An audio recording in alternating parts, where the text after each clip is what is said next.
button is pressed. I'm gonna do the Heyo Friendos thing.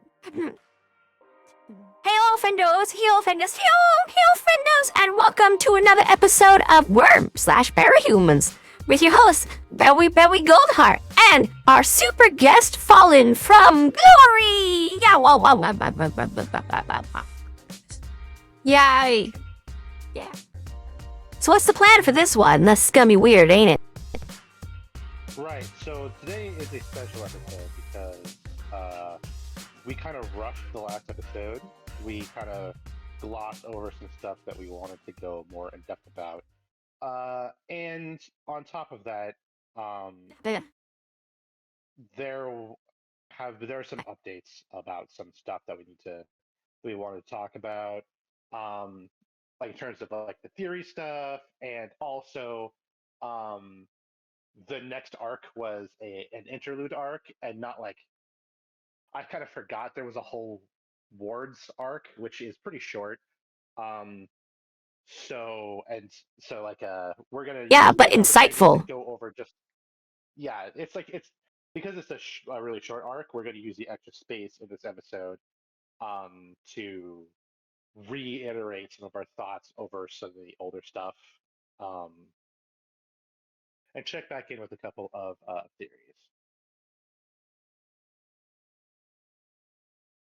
Yeah. All right. So we'll probably do this as close to chronologically as we can. So that's what we'll do. And I do have a note from a friendo about something in Arc 7 that our brain totally glanced over. That is probably important, so we'll talk about that a bit when we get over there. Yay! Right. Okay. Rough, yeah. So,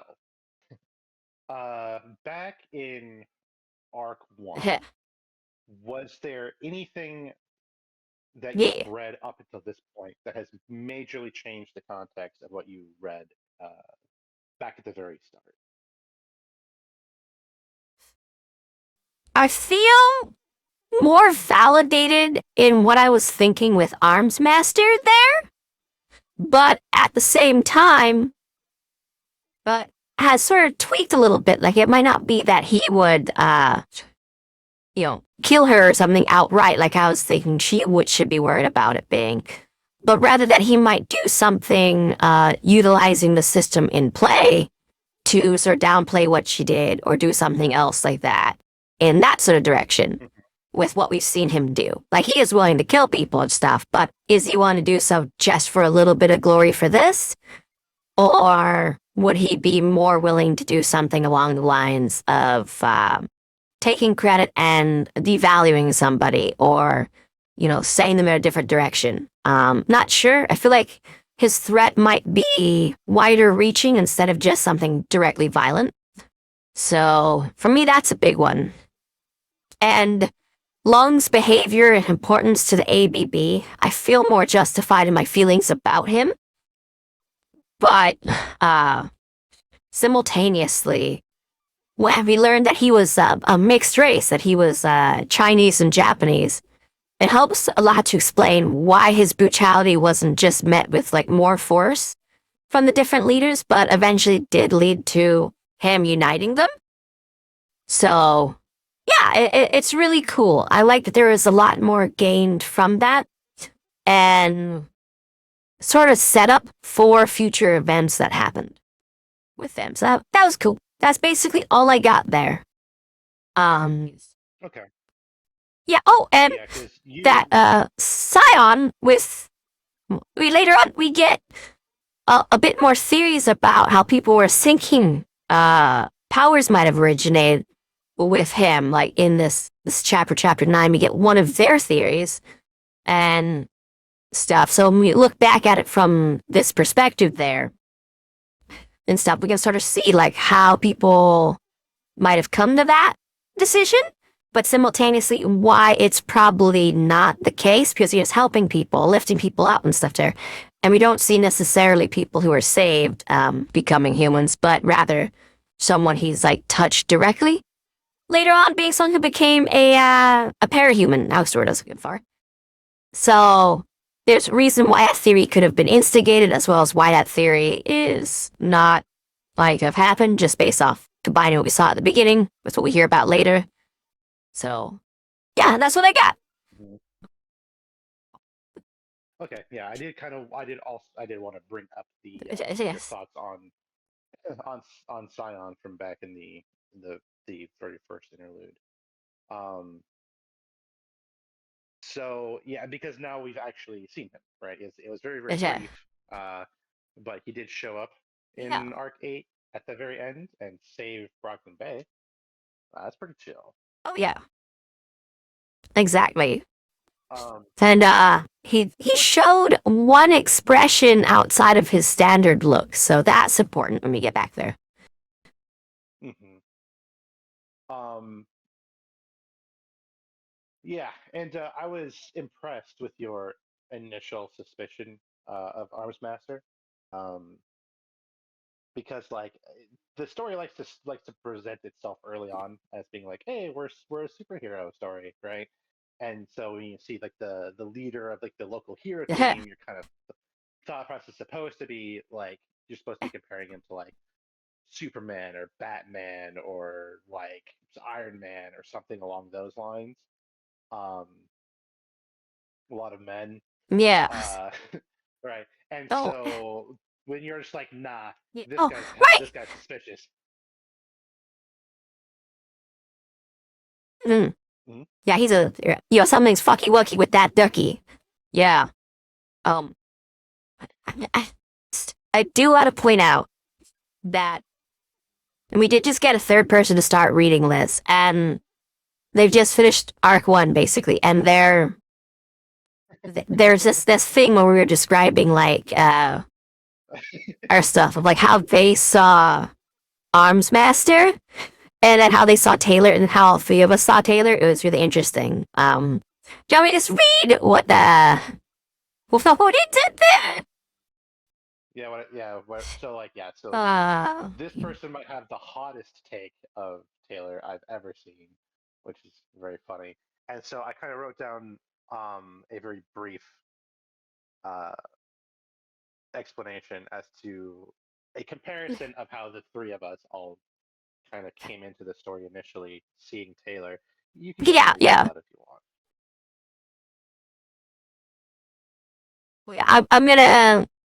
I'm gonna go ahead and read specifically the Taylor part, and then I'll just explain a little bit the rest of it. But yeah, this is what was said about Taylor. This is from Fallen. This is what he wrote about it, and then my me response. So he wrote, yeah, it's kind of wild. I saw her as a kicked puppy who tried hard to do the right thing, but got lost and abused along the way. You read her as a closet psychopath who is kind of coming to terms with who she really is.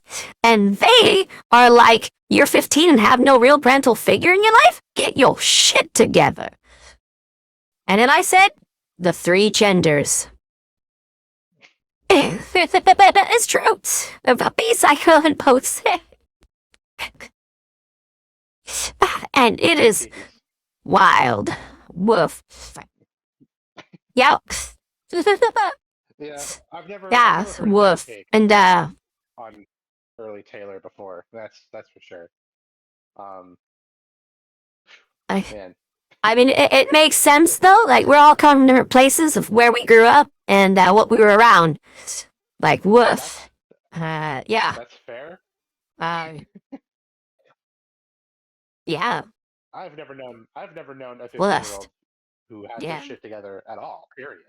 Um, let alone one in this position. But you know, Now, to be fair, um, those in their country were really going like, yo, I don't have this freaking calculus figured out yet. I need to get into the freaking oil pipeline to get out of this country. You know, so fair enough. yeah, yeah. It is definitely a Yeah, different yeah, era. Oh man. yeah. Very, very different view. And it's interesting. They kind of like Arms Master. They think he's interesting, and that they see him as an Asian psycho who means well, and It's kind of like my family. Yeah, it's interesting, and they're very put off by the fact that Arms Master is not Asian, or like South American of any sort. And they're a little confused that Taylor's not an American black because they just ring up as one of them to them, but at the same time they feel like they're one who's not hustling up and getting through life, like that's how they feel about them. So it's very complicated and unique thought process they're having on all these characters. And personally, I can't wait till they've got more time with the Undersiders and stuff to see what they think. And I know they're gonna go absolutely crazy for Dragon and have a lot to say when they get there. Yeah. Yeah. Dragon's a Oh boy. very, very, So very yeah, that complex character. yeah. One of my favorites. I do like her a lot. So Yeah. That's beautiful. Arc 2, which was Yeah. the arc where Taylor joins the Undersiders. And we get to see the Glory Girl interlude. I don't think there was a terrible amount Yeah. of theorizing here because we didn't get a ton of new information. It was mostly story beats that we kind of already covered. Like theorizing on story beats that Yeah, and it was moreover building into the direction it's gonna go. So it's a great for setting up, but I don't think we really have any new notes about this one. Yeah. But it was cool. We went through it. There's definitely a lot that was going on there, and you can theorize from. But we've already done that, and yeah, that's pretty much all there is to say about it. I don't think we really lost or forgot anything to talk about with number 2. Yeah. Right, Arc 3 was the bank robbery.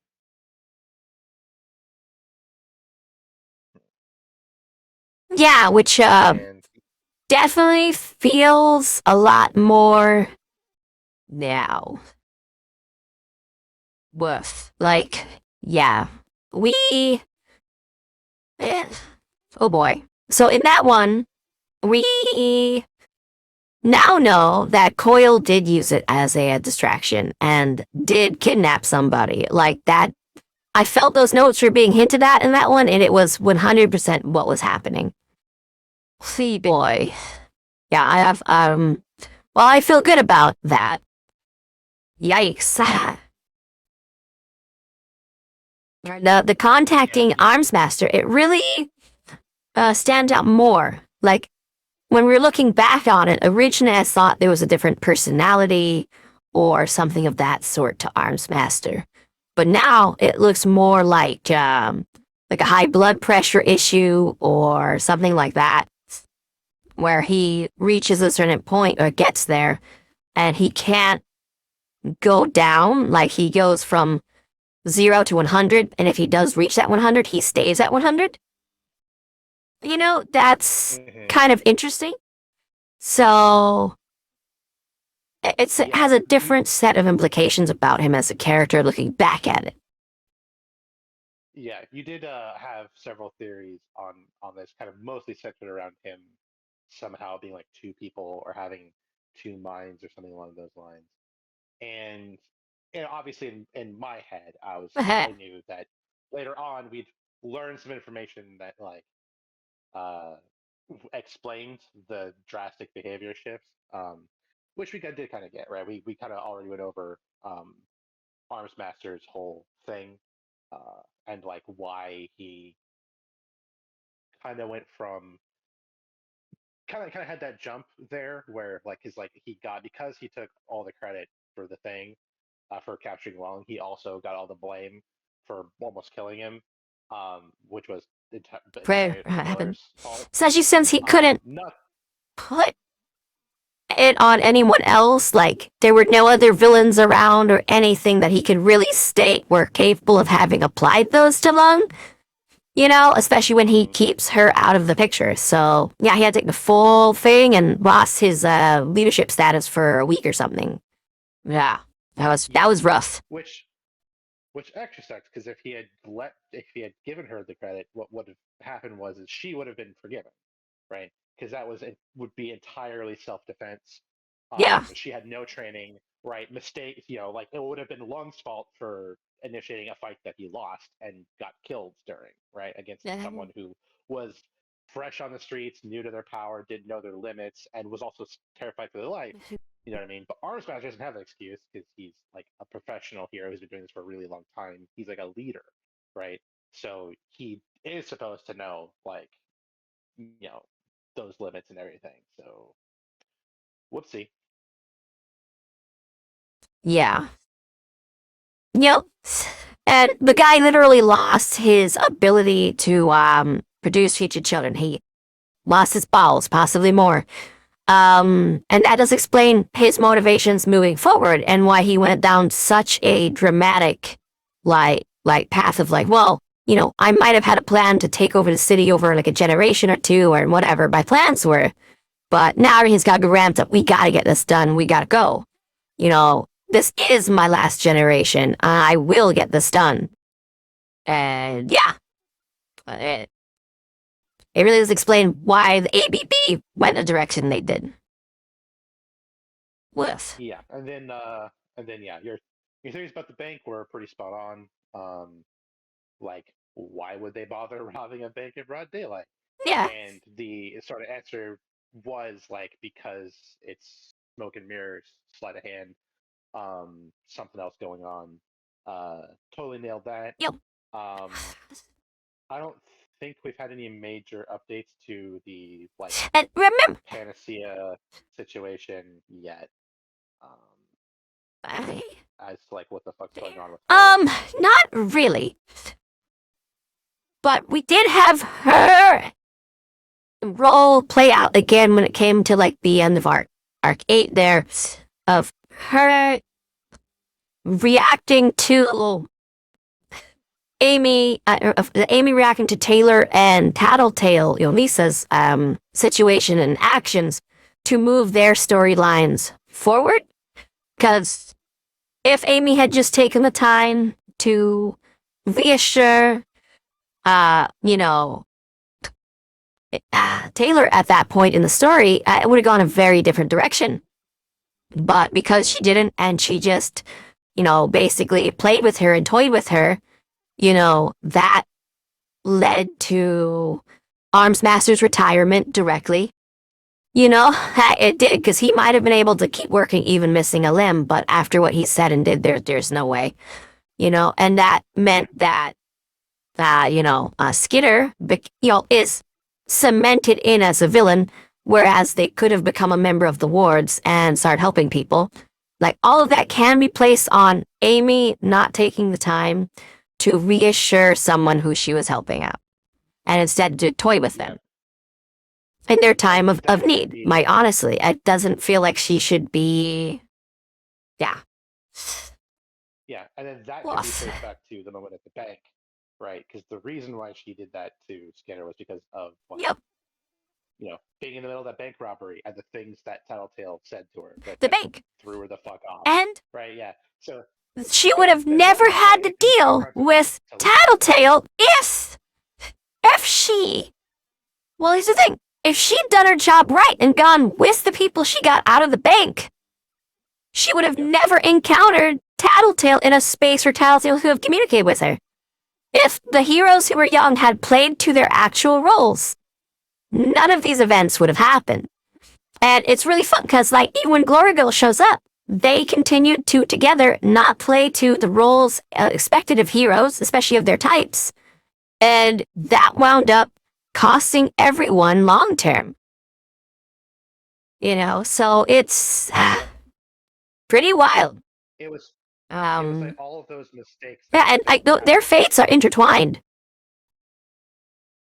Very, yeah. Like, it's like all those mistakes that happened at the bank culminated in the mistakes that happened in the hospital, right? It's almost like it's almost like you Oh can yeah. cut out the everything from there to there and be like, this is what impacted that, right? And everything else was just getting from point A to point B. Um,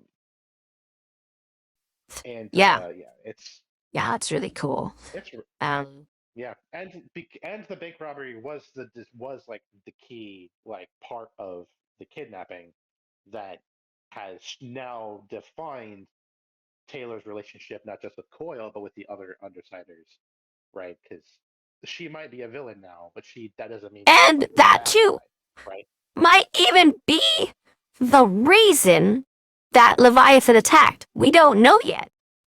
But this is the Coil Yeah, capturing that thing and moving that person who they kidnapped to that specific spot in the city. And we know Leviathan went towards that after it.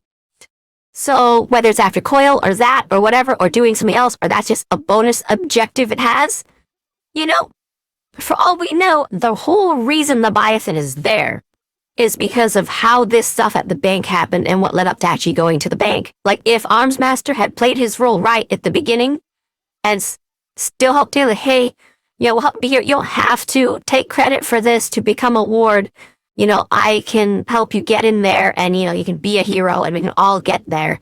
I'll take this person in and I'll say I found an up and coming hero who, helped defend me from the ABB and that allowed me to capture this guy and leave you out of his capture. If he'd done anything like that, it would have prevented this whole series of things from happening and possibly saved the entire city. But because he couldn't de-escalate, everything went to hell. hmm So there's a lot that can be said and now that we got this far, and it's really cool. yeah, and like he didn't even need to handle that first interaction perfectly if he had just nailed the second one, right? He had two opportunities and he blew Handled the both of them second one. pretty Yeah. bad. And then he gets this third opportunity here Yeah, after everything with the life and stuff, and he blows it even worse. yeah, and this right here is what Uh-uh. makes good storytelling, where you get to a certain point and you look back and you're like, man, how did we get here? And then you just can't stop listing reasons, right? It's like everything is building Yeah. upon itself and getting more Everything with complex everyone you as look you at, go. it connects to create the reasons. Yeah. hmm It's like it's It's so branching good. rather than It's like looking back, there's like no way just it couldn't have got here, which is so cool. mhm. And I think that kind of Yeah. thread trails through the rest of the story as well.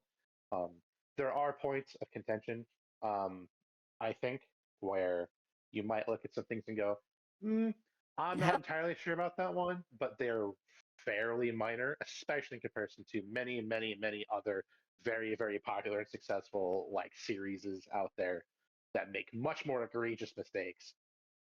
The ones in this one, eh, as far as I'm concerned, are far more minor.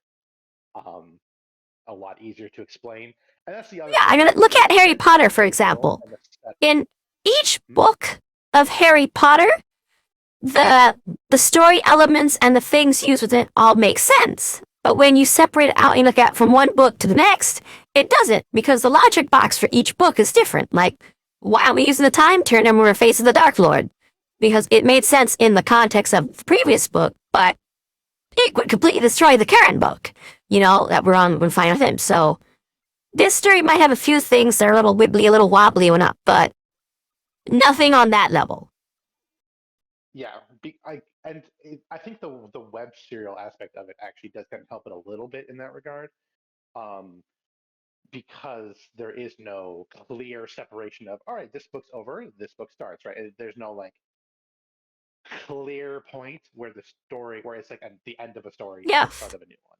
Everything kind of flows in the there are definitely delineation points, And but with they're the more blended.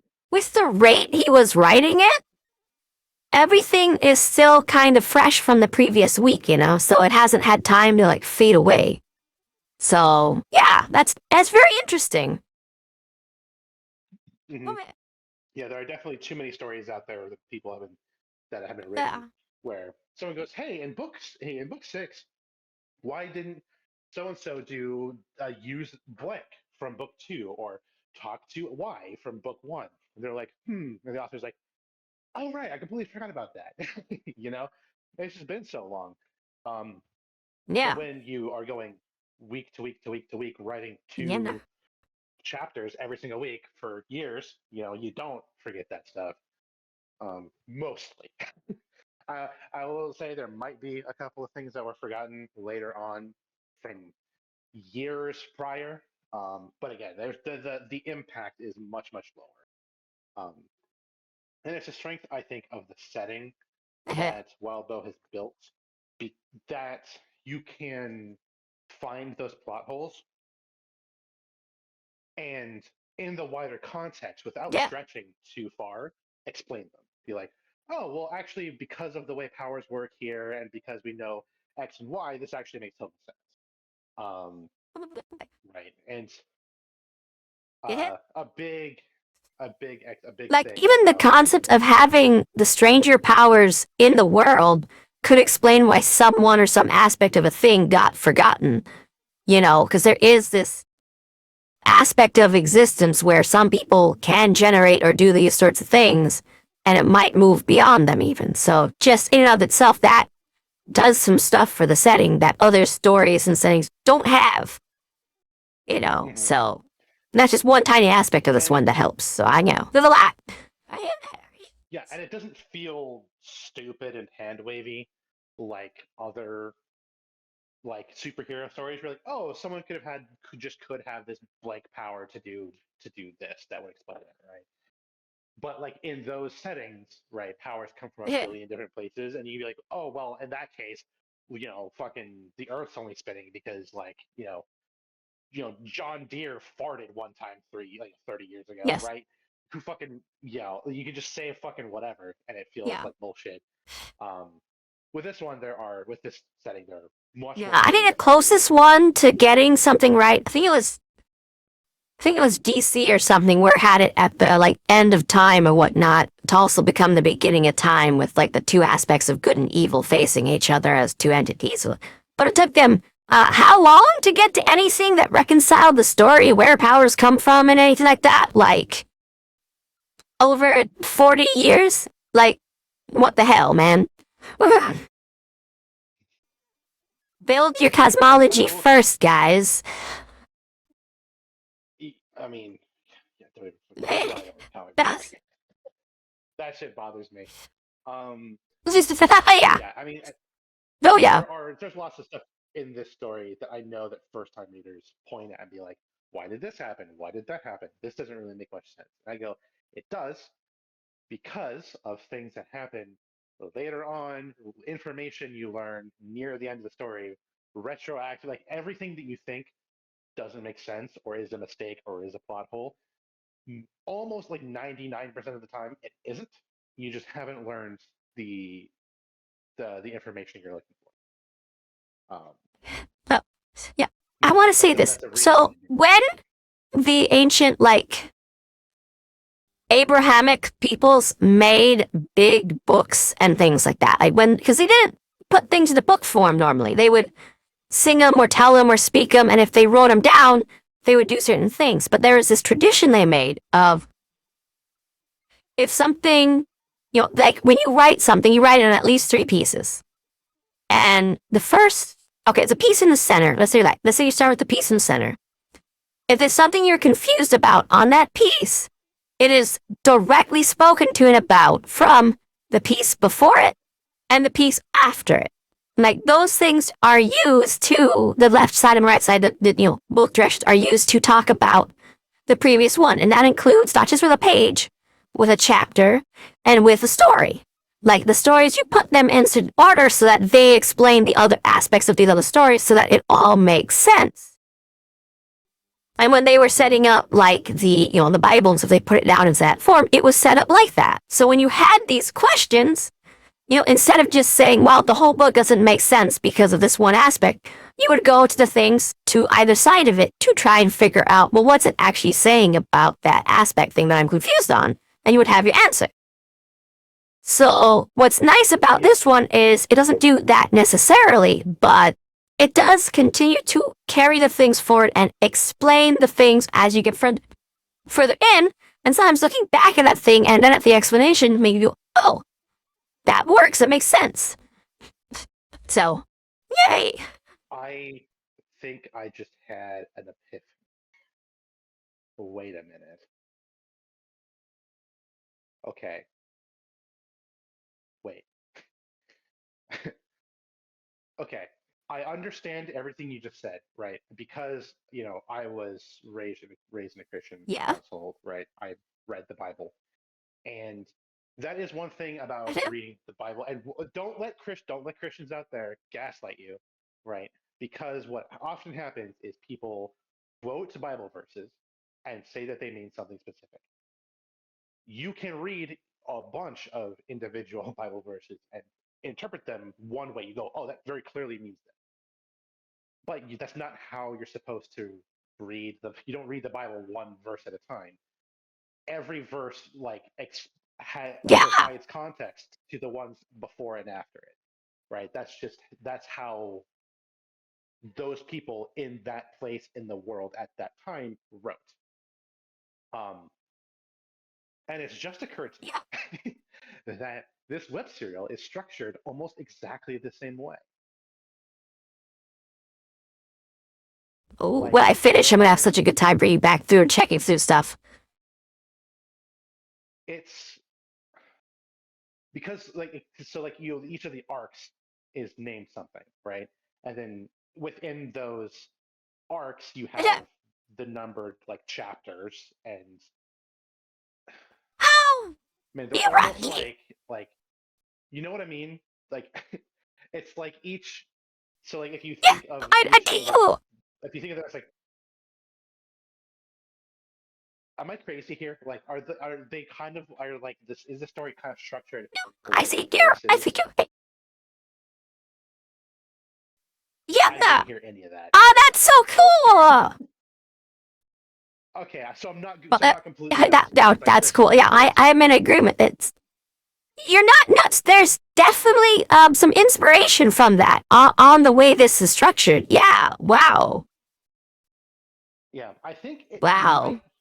Wow. I love I think a this. lot of it probably just comes from how web serials are naturally structured. But I there's something here. There's something to that, and man, Apex. That might I'm be gonna why web I'm gonna serials have do to. so well. Like, for, a big part of history, that kind of writing was used in, trade cultures. So, this might be the sort of resurgence of an old way of writing in a new format. So, wow, that's a lot of stuff to think about from a historical perspective. That's cool.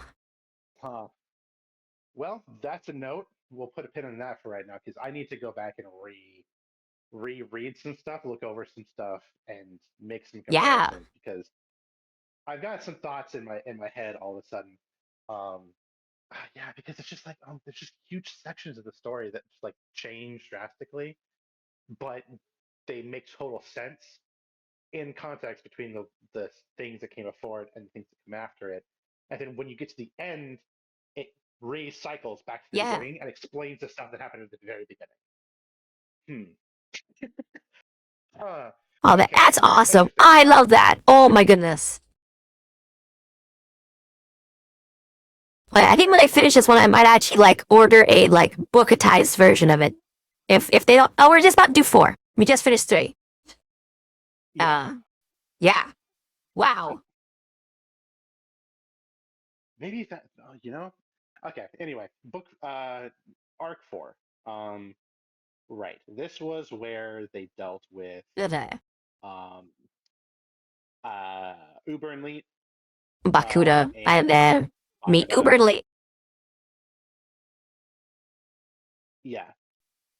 Yeah. Um, you were pretty on So point with your thoughts about Bakuda's personality, but you were pretty far off with her impact on the story going forward. Um, because if you were reading this like a traditional yeah, story, right, this feels like set up for something as bigger it later, whereas it was actually just like a fairly minor stepping stone to to the next. kind of escalation, Is right? what I think you finally reached a point in the story now but where it's become you've you've internalized that there isn't a plateau where there is like we've reached a new normal. This is where the story is now. That never kind of that kind of never happens. It just yes. you think to yourself, okay, this situation is going to be the rest of the no. That's never the case. It's just that this is just another stepping stone to the next escalation before the next escalation before the next escalation. And so this Bacana thing, you're like, man, an entire story could take place talking about just this. And you're right, but that's not what this story does. So I think there's some interesting stuff with this one that we didn't really get into before. And there's one thing I want to correct about, because I've had time to think about trying to explain it with Bakuda here. So we said something that's not a complete thought before, which was that Bakuda was setting herself up like that one bomber, but if you wanted to be Michael Jackson. The Unabomber? That was the sort of like thing we'd said. Yeah, like the Unabomber if they wanted to be Michael Jackson. Yeah. But I feel that's the first half of that explanation, whereas the second half is that they're doing this, like presenting themselves that way and moving forward because they're afraid they don't matter and they know someone's above them, but they need to look like they are the shiny big thing for what actually needs to happen, and that they need people to be scared and look at like this big showy force so no one looks at the real thing. You know, that there's this element there of I'm putting on this big showy mask and doing this whole thing to hide the reality here because I'm terrified and I need to do this thing, you know. So there's more of a complete thought there around it of her being like, I need to be showy, I need to do the stuff so that people don't know what's actually going on and they can't relegate to it. And, I am afraid I'll lose everything if I don't. If there's not a big shiny force there for them to look at. Not that she wants to be Michael Jackson, it's that she needs to present herself as Michael Jackson or everything will fall apart. So I think with that said, we've completed the thoughts about Bakudo and what she was doing there. Yeah, I have no disagreements there. Kind of phrasing it as wants to be was a little bit too weak, a little bit too limp. Yeah, saying that she needed exactly. Yeah, was more accurate. Yeah, exactly. And then there's a thing about these early chapters that I'm finally starting to put together of what I think was supposed to be happening, but dice rolls got in the way. I'm gonna say it like that. So, but it's really interesting. I love where the dice rolls have taken us. But with this one here, we do get a bonus chapter, our first bonus interlude, which is following Purity, of all people. And so it shows her situation. And that takes us to Kaiser's, lair, and we see bits of that too, and some information about him. I personally think here that Purity in this context with Kaiser was being presented almost as a parallel to Bitch in a way, because she is someone who's looking at people and using people and stuff, but she thinks she's better than people because she thinks she's more moral and stuff like that. Whereas, Rachel is more moral, but she thinks of herself as not even a person, but that these dogs who are the people, like, she needs to help them and raise them up. Doesn't really aggrandize herself. So I think there's supposed to be a parallel between these two showing up there, especially in comparison to their relationships. So, and that I feel especially true when, as we look on later and Kaiser becomes more important, we see he is supposed to juxtapose against Gru, sort of as his, opposite, and taking different routes when it comes to being a leader and stuff. And I felt like those two are supposed to be comparisons. Like Gru is, a black man who's very white coated. And like he works hard to have this sort of like inner life stuff that's that way. Whereas Kaiser is this literal white supremacist who is very like black coated and like wants and presents himself in ways that are typical of new power, new money, black African Americans. So there's this really good juxtaposition against those two, and I think there was supposed to be, as we see more from later on, direct parallels and comparisons throughout the rest of the story. Whereas Gru takes a hit while he's out there, he literally hides himself in shadow, but he faces people up front, whereas Kaiser hides in the back and, covers himself in armor and everything like that. They're both hiding themselves and then fighting people, but they do it in completely different ways. Like Kaiser takes no risk to himself while doing that, whereas, Brian takes every risk to himself. He goes out there and punches people in the darkness, They could shoot him to death, whereas Kaiser is wearing full armor and staying the F away from everybody while making them all fall over like, spikes and shit. So I really think this is setting up characters to parallel each other. And the previous chapter did so with, Taylor, Tattletale, and Amy, and Glory Girl. And this one did it for our other characters. And then we just hadn't got our Regent parallel yet. So that's what I think was going on here. It's starting to be built up. Actually, I think we have had our Regent parallel. Yeah. I think it was supposed to be, I think it was Bakura.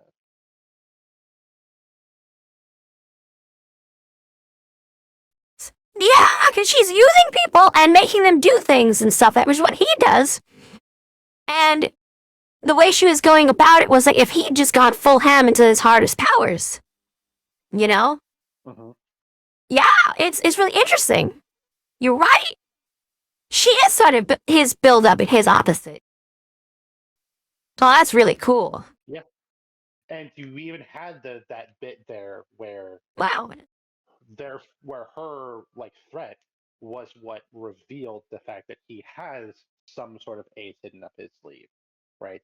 He's like, Telltale's like, hey, do you think that other part of your power might be helpful here? He's like, I'm trying, but it takes a while, right? And kind of like her, right? Yeah. She can build up to a giant fucking threat, but only after she's had who knows how much time to sit in a lab and build bombs, right?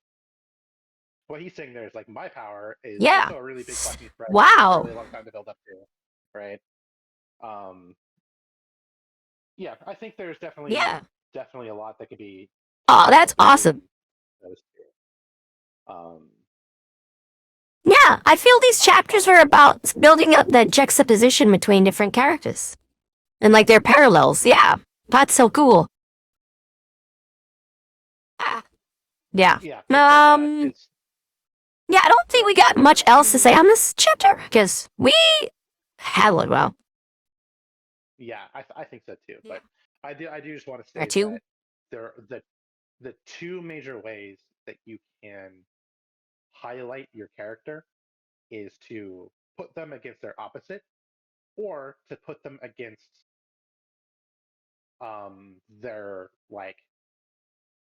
second cousin twice removed, right? There's a term for the mirror. I'm forgetting off the top of my head. Yeah, kind of like someone who has their same thought process or their same goals, but has a very different methodology and does it differently. That is counter to like your characters, right? Kind of like how you have Taylor and Armsmaster, right? They both want to fix the city, right? They both go about it in very different ways, and they hate each other for it, right? And then completely. Then you have, and same with the way they're perceived are opposite, like. Yeah.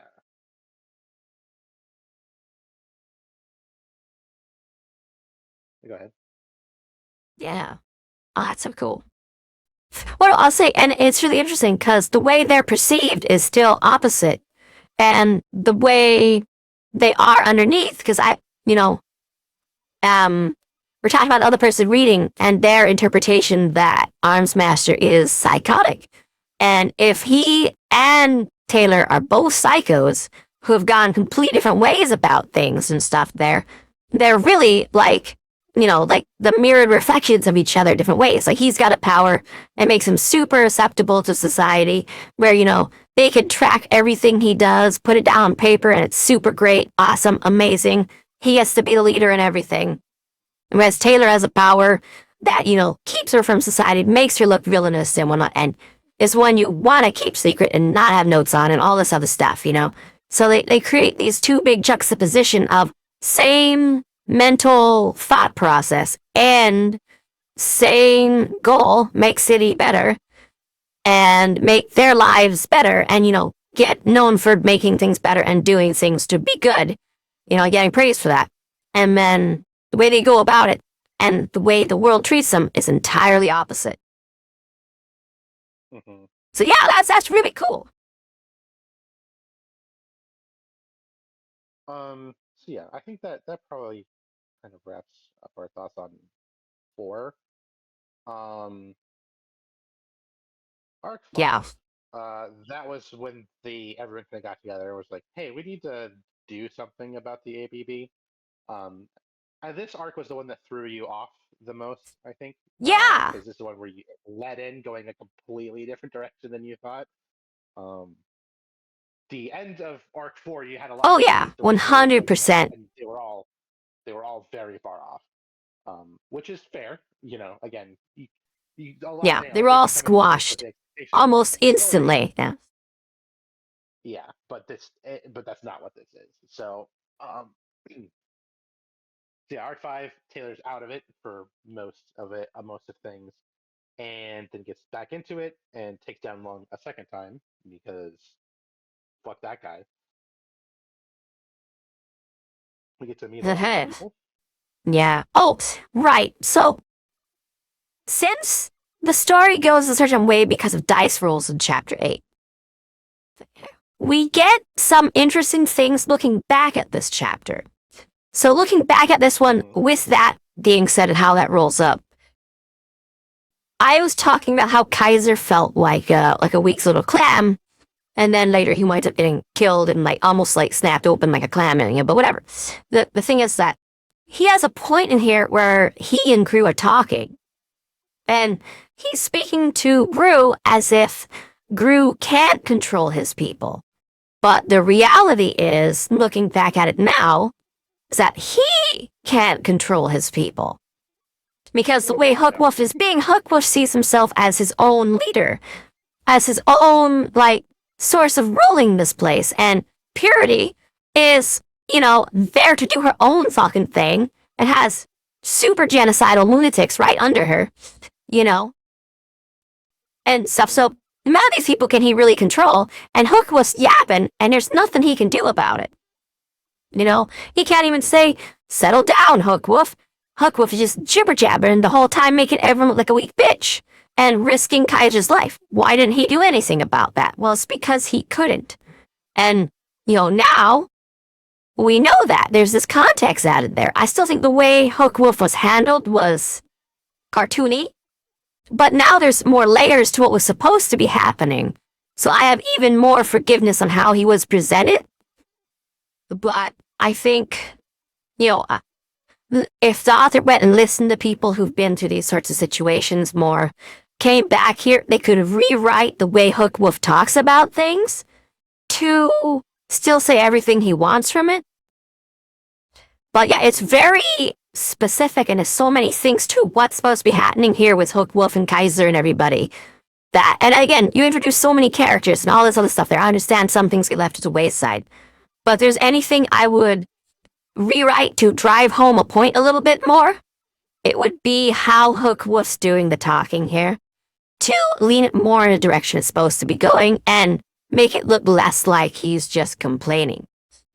And less like he's making anyone look weak, but making it more strictly tied to these sorts of things, because it's really interesting looking back at it now. It's just needs a touch-up, and it could be really a golden huge spot everyone looks at and says, this said so much about the story. yeah. I mean, Yeah, that is one thing that I noted when we got there. I'm like, yeah. I understand that you're like, it seems weird and wrong, but later on it will make more sense. And I'm glad that it does make more sense. You're not wrong where the dialogue, like the word choices for the dialogue, needs. Well, could have used like a pass over from someone who knew what they were talking about a bit Yeah, more. the But way the way Wild Bull not bad. fixed the combat in here, I think they could just do a little tweak up like that to hook with stuff, and it would fix everything with this. Because I don't think they completely rewrote how the combat went. They just made it clear what it was supposed to be happening. I think doing that with hook with speech would fix this up, and that's my biggest complaint in the entire book. And that's it. But I know it's supposed to be doing now a lot of it, and it's doing a lot of work. There's a lot of legwork happening here. So editing it Mhm. will have to be thought out. I don't. Um, I Yeah, Yeah. I personally have a lot of like thoughts on the Empire as a whole. I find them to be a very fascinating like plot point or like a group of villains. Um, because you kind of get into this because it's like a lot of there's a lot of like criminal gangs out there that people look at and have one thought when they see it, right?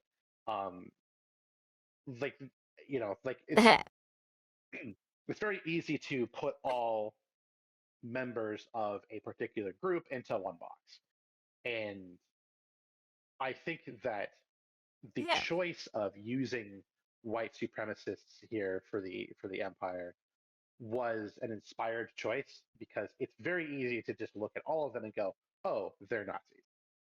But when you actually start to break things down, Right? there's only like a couple of actual Nazis in the group. Like uh, you have Yeah. Krieg, who's an I actual want to say Nazi. something real quick, if that's okay. Hmm. Sure. So, in the US, one of the biggest gangs in prisons is the Aryan Brotherhood, which, at the top, it is all, Nazi focused and stuff there, but it's all white people in all these different prisons and everything. And the only thing really linking them is the fact that they're all in prison and white and, want to stay safe in prison. It's so looking at these guys through that sort of like lens of like this real world group, like if they were all free and had superpowers and stuff, each little prison area would break off and become their own part if the leadership was suddenly gone. And there's sort of like these parallels and thought processes you can make comparing it to real world organizations like that and seeing it here in this setting, like, yeah, if all those guys were free and had power, they'd all split off into their own little gangs, you know? And that's what we see happen here. So there's a lot being said with it that's comparable to this, real world organization that is huge. Like, it's one of the biggest gangs in the US, but it's almost entirely in prisons, you know? Hmm. So it's absolutely fascinating to look at it through a historical lens of what might have inspired these guys or what they could be paralleling as well.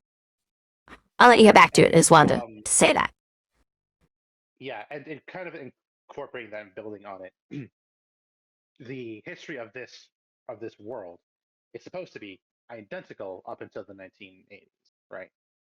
But you don't hear mention of the KKK. Is that And the reason for that is because canonically the they kind of turned into something else um, when there were superpowers kind of popping up in places. And if you'll come on me with a like on a thought experiment, a little mental journey, I think what might have happened is the yeah? KKK are decentralized for the most part.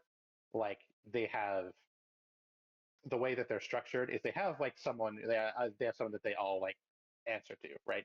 But in practice, they don't. Unless you're close by, those people don't have any impact on your people, right? they're kind of insular and all over the place. But once you kind of had superpowers show up, Yeah, they kill each other semi-regularly, because they'll go exactly, and take each other out to go absorb territories and stuff. So, yeah. exactly. So I think what happened is the superpowers popped up, and there is something of a genetic component to it, right? It's not a one-on-one where person has child, that child develops powers and those powers are like the same as the parents. That's not how it works.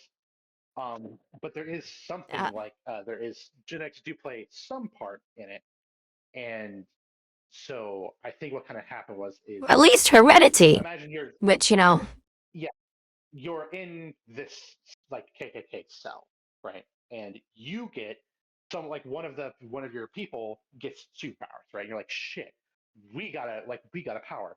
Let's go take over that, and let's go take over that group, right? Because we have now a super weapon, and we can just like yeah. do whatever we want, right? And they start steamrolling. Kanan, in the story, there is a group, a fictitious group of people called the Heron Clan, um, and they are supposed to be kind of what the KKK was. So I think kind of what happened is there was a specific family, a group of people who got a hold of some sort of extremely powerful, like parahuman of one description or another, and used that to kind of subjugate all the other like cells, and turned the KKK from a decentralized thing to a centralized thing, and therefore kind of transforming into this whole other scenario. And most of the capes in the Empire come from the Heron. Makes sense. Not all of them, but most of them. So when you actually kind of break it down, the Empire kind of comes from like three camps. You have, on one hand, you have the actual Nazis, which make up a very, very small portion of the Empire, but a large part of their support base, right?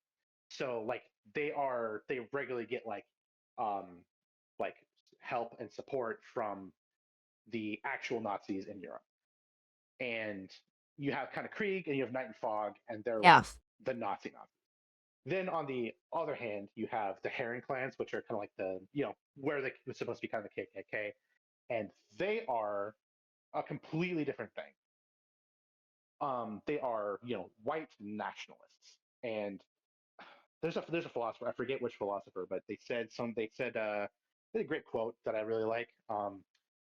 The cheapest sort of pride is national pride, right? It's very easy to get people to unite. Yeah, fuck. On tribalism, that's the easiest way to get everyone to work together, is to be like, hey, we're all white and from Massachusetts. They're all black and from Maine. Let's go do something about that, right? It's like, it's a very easy thing to do, and that's kind of what Kaiser does, right? He takes the path of least resistance and just is a white nationalist. Go ahead. Just checking out our recordings is still working. Yeah, everything's going good. Okay. Alright, and we're back. Yay. Right. And then the kind of the final note that I have here is that Hookwolf represents a third completely separate faction. And what I think is probably the most dangerous faction, right? Because you have support from this one group, and then you have all these capes coming from another group, and a decent amount of the ground force. But then you have Hookwolf, and Hookwolf really doesn't give a shit about like what color your skin is. He's never really cared. He just uses the Empire as an excuse to do whatever the fuck he wants. And the way I like to describe them is Viking fetishists, where they have a very that's a good way. What Vikings were, and they try to emulate that through however it is they do. Yeah. There's not a single one of these motherfuckers who would go and hang themselves from a tree until they lose their life and then be resuscitated back into life to learn new things, which, that's something in Viking history that even Odin did, And yet these guys would never do anything like that. It's all about, oh, the raids, the taking other people's stuff. None of the process that, hey, everyone's doing so good, we need to go somewhere else where there's room to expand and grow and meet new people and become a greater society. They don't see that part. Just to go raid and do that. You know? Ugh. Yeah, Yeah, exactly. It's kind of like, you exactly. know, they're Fetishist is the taking. word. You're right. It's like they ascribe to the aesthetic of of what Vikings were, where they just see the end product and go, "We want to be that," and they ignore the entire process leading up to that point, which was a whole lot of work, and they just kind of piggyback Yeah, off the white the whole thoughts, the supremacists. process, everything. The motivation. Yeah, and they kind of yeah, Yeah. and then they taint Okay. their sort of their goal with this like Aryan nonsense. Um, but I think that's the Yep. main reason why Kaiser had to keep his fucking mouth shut and why he can't control fucking anybody on his team is because most of them aren't white nationalists, right? Like I mean, like they're not part of like his camp. They are like I mean, he's got like the KKK leftovers Yeah. over He's on one made a side. You tribe, have but within that tribe there are camps. Yeah. yeah, So bad, he's doing man. the exact.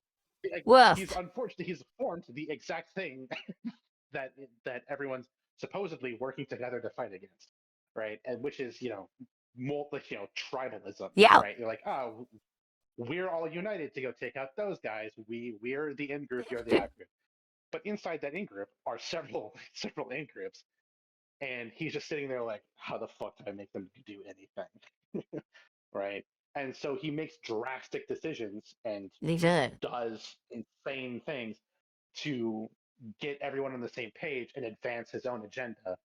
Kind of like when everyone thought that the Undersiders exposed all the Empire capes, right? And then supposedly Coil went and told Kaiser, was like, Yeah. no, it was me, not them, right? And then Kaiser, if that happened, Kaiser kept his fucking mouth shut and let his people do whatever the fuck they wanted, because it served Yeah. his own ends, despite the fact that it No, was they're like, counter to the exact thing I'm not gonna tell that them he that. started. They're doing things I want. They're together for once on something. We might actually have a way of fixing this for bandit problems. We might actually get control. And they're targeting places I want targeted anyway. So I'm gonna let them do what they're gonna do. Fuck that. I'm not getting in the way of them. Be like, hey, stop, guys. It's actually this guy's fault. Hell no. I got Hook Wolf and Purity on the same side for once. I ain't getting in between them. With smart move, by the way, not getting in between those two. But yeah, I just Yeah. I just wanted to take a minute to Yeah. point out to highlight the Empire, which is not a great sentence, but you know what I mean, right? As antagonists, they are a lot deeper and more nuanced and had a lot more potential than I think a lot of people realize. There's a lot more going on there, and Yeah. because They of the way were that Arcane goes, an where the incredibly Central kind of killed a bunch of well them, thought through organization.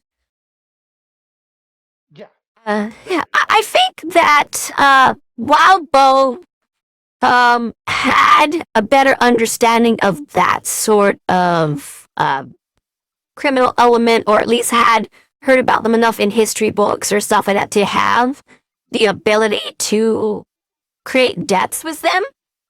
And I think he Mhm. knew that like Asian cultures in general were as, if not more, complex than that. But he didn't Mhm. understand that, so it's sort of like I want to juxtapose these two things, but these are the ones I want to be my main long-term threat. But I do want to show that the rest of the world is real. They have their threats, and I want to showcase that a bit. So I feel the ABB is more showcasing that every part of the world is as or more complicated, but Mhm. it's presented from his perspective where he doesn't have to delve into stuff on that he doesn't know. That's my feeling on it. Whereas it's like I've studied this before I wrote this book, so I have enough information to put down here and present it in a way that feels complete. So I feel with Vampire, it's more that, which is pretty cool. I feel it. That's what I think. Meow. Yeah. Um, the ABB also kind of like they had this the thing about it, right, that we never really got too deep into was Lung's full history as like a person. And one of the things that happened is that when he got to the Bay, there were like uh, like we mentioned, like other parts of the world are just as complex, right? And they've got a lot going on. When he first got to the Bay, there was a Korean gang, and there was a Vietnamese gang, and there was a Japanese gang, and there was a Chinese gang, and so on and so forth, right? And basically, he showed up and said, "Nah, y'all work for me." And they said, "No, we don't." And then, but he's Lung. Fucking no one can beat him in a fight. So he just literally beat them all into submission and made them all afraid of being burned to death until they were like, "Okay, we'll work together, I suppose." He literally came in and forced everybody to work together. Okay. They weren't doing it willingly. They hate each other, but they knew that if they Yeah. fought too much and fucked with the cohesion of the group and threatened his power base, then they were just going to die and be replaced with someone who was more subservient. They said, Um, like, which I is do kind want to of mention the something balance. here that's interesting about it, because I don't think Wildbow understands this sort of aspect of the world or anything like that there, but he managed to implement it in an interesting way. So, across the world, there are different terrorist organizations who have, how do I say it, religious roots that are very big and important and mean a lot. Like, the Illuminati, they're a problem. They're real out there in the world. They're an issue for everybody. The Knights Templar, they're out there. They're in the world. They're a problem for everybody. There's quite a few others. But there's a freaking big one that was made out of a bunch of small ones that is primarily hosted in Japan these days, but is on China. They're in Korea. They're in quite a few other places too. And in the US and other places, we just call them the Dragon. That's simple like that. And it's a unified set of these different terrorist organizations that came from these different religious roots. And again, some of those things started off with the best intentions, but worked into these horrible things. And they have this sort of grandeur and like mythology to them, and like, oh, well, they're organizations who, go out there and hunt monsters or whatever and stuff. But the reality of what we see is them sowing chaos and discord and whatnot through a sort of unified bent. So whether or not Wildbow knew about that or intended it, with the ABB, he made allusions to that sort of group and those like them, which, and even the leader's called Lung, called Dragon. So there's some really cool, whether intended or not, connections there, and I love it. Yeah, honestly, I do think that that was at least partially intended. I think he probably was aware of it, even if he didn't understand the full depth of it. He at least probably was knew of that because that seems like a pretty big fucking oversight to miss. To name the leader of the You're Pan right. Asian group Dragon when there is an actual global Pan Asian group known as Dragon. That seems like it'd be a pretty Yeah, I mean, right. it wouldn't be the biggest coincidence in the world, but it's that'd be up there. It feels intended. Yeah, it feels like an allusion to something real. Yeah. Mm-hmm. I will say there are other major Yeah. global organizations out there that we just haven't met yet. Oh, We fuck. are, Yeah. Oh man, I bet. Holy cow. Yeah, like, I mean, oh yeah, just with those groups I was listing from the real world, there's a lot more, including different ones for different Asia. Asia's huge, but that's just one group. So in this setting, I imagine there's going to be a whole lot more that would exist and probably get alluded to. So yeah, it's yeah. We good. we It's will all well have made. I love it. Yay. yeah. So again, this we are experiencing this world mostly from Taylor's perspective, so we're not going to get to see everything, or even most of it, I would say. But there is a number of organizations we're going to get to see firsthand from all over the place. We're going to get to see Without spoiling too much, I will say we're going to get to see some a huge, a very powerful um, group in China. They're going to be very important. We're going to see one from India. They're going to be very important. We're going to see a couple from England and Germany who are moderately important. We'll touch on some South American stuff. Like we're gonna see some stuff about Africa. I mean, we're gonna see stuff from fucking everywhere, you know, at least a little bit. Some more than others. And Nice. it all works. It's all different. It's all very, very, very different. I particularly like how the Indian like cape scene works because it's so different from Oh, like literally India? everywhere else. Oh yeah, the way that their cape group kind of Oh, dude, functions. just the It's religious so and science connection in India is just really mind-bogglingly interesting. You know, like, I don't know if you had the chance to talk to people from India or not, but there's a lot more who are just like, oh, well, you know, in, and they'll say the text. I can never remember the text names. They all just don't really work well with my mouth. But they talk about these people who have these facets and how this thing worked and how that worked. And I believe that, but I also believe that gravity works this way and that air works this way. So they don't have a separation. There's a lot of them there who are dealing with the science who don't separate those things out as, well, because I know X from this thing, that means Y from that thing can't be true. They just go, oh, so where's the connective point? And that's part of my research that I'm looking into is how would someone fly around in a ship like that, or what would make it work? What could the artistic depictions and the writings and stuff mean if it doesn't work like directly? What else could be?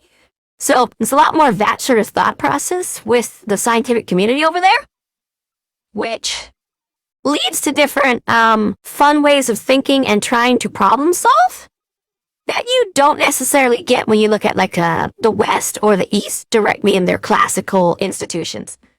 That's just that part. Like a lot of talks in different directions lead to really fun rabbit holes. So I'm glad they made that like their cape sing something specific to them, because anything there, if you spend the time to talk to people there, is very specific to them, and they've managed to keep their roots while still expanding out in different directions. That's really fun. That's really fun. I'll say it like that. Yeah, I'll it's not super important to the plot, so I'll very briefly explain kind of what's going on over there because it's really interesting, and you seem to be thinking about it way later. But in India, they don't actually really have heroes and villains. They kind of do, right? You have capes that are quote unquote good and quote unquote bad.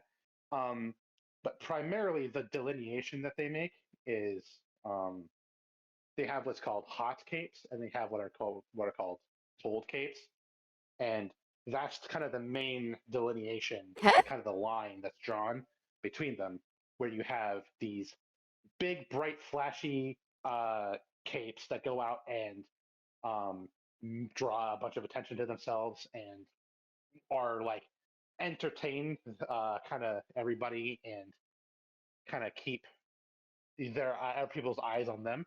And then you have the cold capes who are basically like underground special forces units Yeah. who kind of handle everything behind the scenes and get Yeah. the work done. And within there, you kind of have heroes in quotation marks and villains in quotation marks, like people who are sanctioned by the government and people who are not. But they're all actually kind of mostly on the same team. So, which is really interesting. Yeah, and something really interesting about even just India's mythologies is like with the Rakshasa and I can't remember their name right now, but because they're of the way they are and stuff, they're like, there's these really interesting things. Like there's this one Rakshasa, for example, who, he went and he fought the good people, when he's, a bad person, like, you would assume he'd go fight the good people. He went out to go fight them. And then found out that the other Rakshasas there, the way they were fighting these people was what he would have considered horrific and not part of their way of being. So he went and joined the other side to fight his brother, and stuff like that. And it's not because now he's suddenly a good guy and stuff, but he chose to be on their side during this conflict because of what was going on, the way it was set up. And that's not considered something insane. That was considered like a sane, rational thing for them to do. And we see it happen the other way as well sometimes. So there's a whole different process to balance and good and evil and stuff there when compared to like Abrahamic cultures and their interpretations of those. So I think it's cool that the Cape scene is set up differently too. That's really neat. I like that. Yeah, it's That's like fun. They are unified more by moralism than by idealism. Is how that Yeah. organizing itself in my brain. Yeah. That's so fun. I love it. Huh. If Wild Bo hasn't built a Cimmerillion of his setting, he should. Make that and sell it. Like, people will buy it. I'll tell you, there are several side things adjacent to Parahuman stuff. There was a tabletop game that was made, a card game that was being worked on, I think, something like that. There was some other stuff. Yeah. There's some side story stuff, some canonical user submitted stuff. There's a lot of extra stuff off to the side that I don't know a ton about. I just I'm aware of their existence. Yeah. There was a whole side story about Anchorage, Yeah. which I find very funny. Yeah. There was? Wait, there's a whole little thing about Anchorage? Yeah, there was it wasn't too long, but Wild Bow wrote a whole protectorate and branch for Anchorage, along with a wars team and local villains and stuff. Yeah, but you wouldn't need it. Story Anchorage would need it. Yeah, 100%. Yeah, 100. Yeah, yeah. It's it was cool. Like I said, just imagine the people I saw with superpowers. It would be an insane scene. Woof. Oh, actually, fun fact about that. The guy that Taylor, the fat dude that Taylor was trying to save during Leviathan that drowned? Yeah. Chubster. His cape name was Chubster. He has a daughter named Orok, and after Leviathan, she had some psychotic issues, and she got moved to Anchorage, and she was there for a while. If I remember correctly. Wow. On why she was. Yeah. Well, yeah. I'm moving away from all of this bullshit, and you mind if in Anchorage? Eesh. So, did we just talk about 4 or 5? Which one was that supposed to be? Yeah. Which arc was that supposed to be? 4 or 5? Oh. That we just talked about. No, in this. Oh, right, got it. That was arc 5. Probably the most complex arc. It had a lot going on with people and stuff.